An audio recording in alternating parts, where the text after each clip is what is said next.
ফর্মে আছেন কেমন? ভালো। বাংলার কৃষক ফসলের ন্যায্য মূল্য চাই, কৃষক বাঁচাই দেশ বাঁচাই। চমৎকার। কৃষক বাঁচলে দেশ বাঁচবে, কৃষক বাঁচলে মানুষ বাঁচবে। চমৎকার। আছেন কেমন আপনি? ভালো। কোলাপত্তরের কাম থেকে এই যে গাই বললেন, কিছু কইছেন নাকি? না। তা বলেন, কিছু বলতে চান বলেন। আপনি আসছেন কেন এখানে? কি কি উদ্দেশ্যে আসছেন? কিছু বলার জন্য আসছেন, বা কোনো অভিনয় করার জন্য আসছেন? ঠিক আছে, সেটা করেন। হ্যাঁ, শুরু করেন। আসসালামু আলাইকুম। ওয়ালাইকুম সালাম। আমি তো গান বেঁচে আইছে কয়টা দিন কি হরমু মোর পোয়াটা 2 দিন ধরে না খাইয়া রইছে যে দশে গরু গোসু ছাড়া ভাত খাইবে না।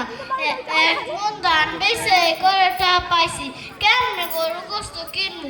ঘরে মোর বউ বাসার অসুখ ওষুধ কিনতে পারি না, সারা বছর আশায় থাই ধান বেঁচে বউ বাসার মুখে একটু ভালো মন্দ খাওয়ান দেবো কপালে তাও জুড়ে না। জানেন মোর পোলাটা স্কুলে সারা স্কুলে যায় খেলে মাস্টারে প্রত্যেক দিন মারে, কিন্তু ড্রেস কিনু টাকা তো নাই।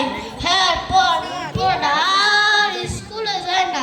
ওরা কত কষ্ট হইয়া ফসল ফলায়, কিন্তু ন্যায্য মূল্য পাই নাই। এই কয়টা দিয়ে কি হরমু? পাওনা দারে কি দিমু আর বউ বছরে বা কি খামু? আমনে গোদারে মোরে অনুরোধ, আমরা কৃষকের ন্যায্য মূল্য দিন। ধন্যবাদ। তালি হবে, হাততালি। তালি।